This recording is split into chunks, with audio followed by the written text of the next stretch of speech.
The longer Andrew Tate stays in jail, the more he wins. I know that's a controversial statement to make right now, but let me explain what I mean by it. Over the past year or so, it feels like everyone has had an opinion on Andrew Tate. Whether it's someone who looks up to him and follows his content religiously, or someone who criticizes him for his misogynistic remarks and celebrates him being held in jail, to some extent everyone has at one point or another taken some sort of a stance. As a Romanian myself, I personally am inclined to have a negative bias against him, so I want to acknowledge that right off the bat. But my intention with this video is to approach the subject from a neutral perspective and simply observe what I find to be a fascinating case study of a socio-psychological phenomenon called the Streisand effect. I'll explain what it is and how it generally works, and how, ironically, being arrested and put in jail may have actually been the best thing that could have ever happened for Andrew Tate's brand. Before we get into it though, I want to briefly thank our sponsor for today, Dragon City. Collect over 1,000 different dragons, each with their own unique designs, elements, and rarities, combine them, hatch their eggs, feed them to watch them evolve, and once they're all hulked out, take them to battle against other players to prove the ultimate supremacy of your dragon empire. You'll even find special dragons based on specific YouTubers such as MrBeast or Dream. There's weekly mini-games that will reward special prizes, new dragons that will unlock advanced game features, and you can even join an alliance to team up with other players, generating additional rewards as well. Dragon City is available on all devices, it's free to play, and on top of that, if you download it right now using my custom link in the description or scan the QR code up here, you'll get a free starter pack consisting of 15,000 food, 30,000 gold, and a rare scout dragon. You'll realize as soon as you start playing the game that that's a really useful stash to give you a little boost and get things going for you. Thanks to Dragon City for sponsoring us. Now let's get back into our video.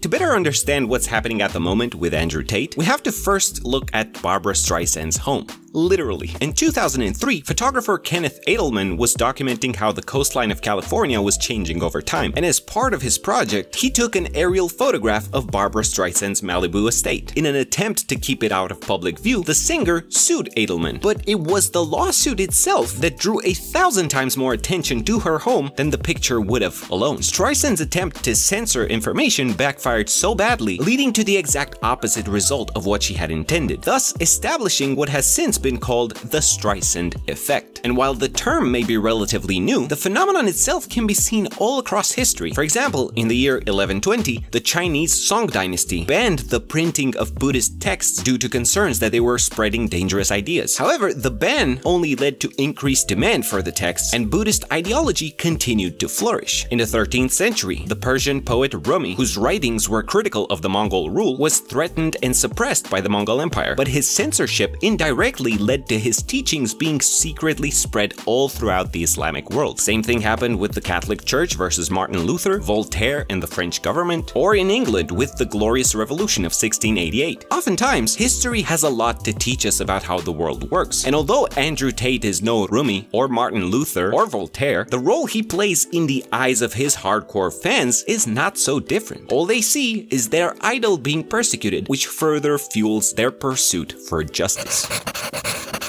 Andrew Tate has been a public figure for quite a while. Him and his brother Tristan Tate originally came up as kickboxers, each of them earning multiple world championship titles. But it wasn't until in previous years that they truly exploded in popularity, at one point Andrew Tate being the most googled name on the planet. The brothers were said to be so poor in the early days of their fighting careers that they would go to their local KFC, collect remnants off the table, and freeze them at home so they'd have a stash of food to eat while competing in what is obviously a very intense physical sport. I mention all of this to give the devil his due. It's obvious that the Tate brothers came from a very modest background, eventually building impressive wealth, which does explain the appeal from young men who look up to Andrew Tate as a role model. Where his message becomes contradictory is when he speaks about how he values women or how important traditional marriage is to him, when he has several concurrent girlfriends whom he may or may not be coercing into working as cam girls in a mansion that he built at the outskirts of Bucharest specifically for this purpose. In 2022, he was banned from multiple social media platforms and was arrested in December along with his brother Tristan on charges of organized crime, human trafficking,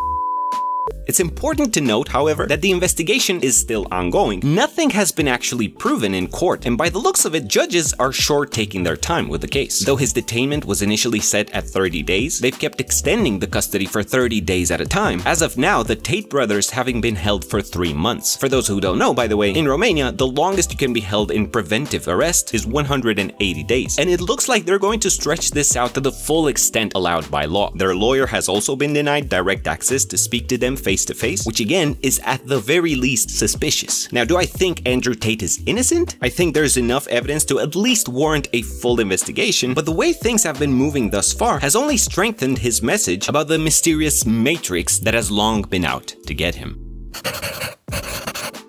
Andrew Tate's brand was built on offering young men motivational content and then selling them online courses on how to become successful like himself. It's always been about influence. Pitched battles in which armies go to war with machines of death and destruction is about nothing more than influence. They're trying to control what you see. Once they can influence you, they can control you. Every single thing that exists out there inside of the Matrix is done so with a purpose. They don't tell you that because once you're rich, you're free. This is why they cannot have you earning money. And this is how I will teach you how to make money in ways you have never heard of before, never seen before, and will never find access to these tools and this information anywhere else on the planet.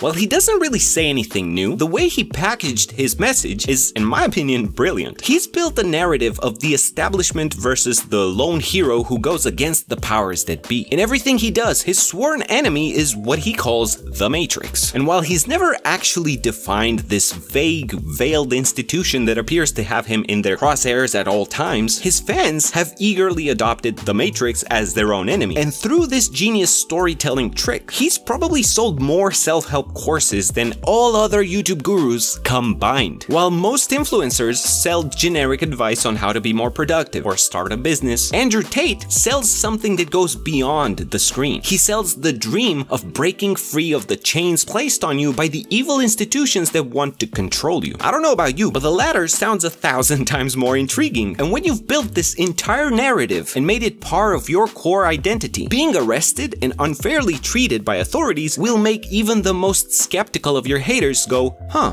what if the Matrix is out to get him? So with all the concentrated effort that's been channeled towards canceling Andrew Tate, even if the entire shtick was nothing more than a tactic devised to make money off of gullible young men, the Matrix has been indirectly brought into reality, making this one of the most ironic instances of the Streisand effect in the history of pop culture. What are your thoughts on this? I know this is a pretty divisive topic, but as always, with my content, I want to welcome any side of the argument in the comment section below. And if you don't know what to watch next, click up here to check out my previous video on the latest AI developments and how ChatGPT will take all of our jobs a lot sooner than you would expect. Remember to download Dragon City using my custom link down below and start building your dragon empire today. As always, thank you for watching, and we'll see you again very soon.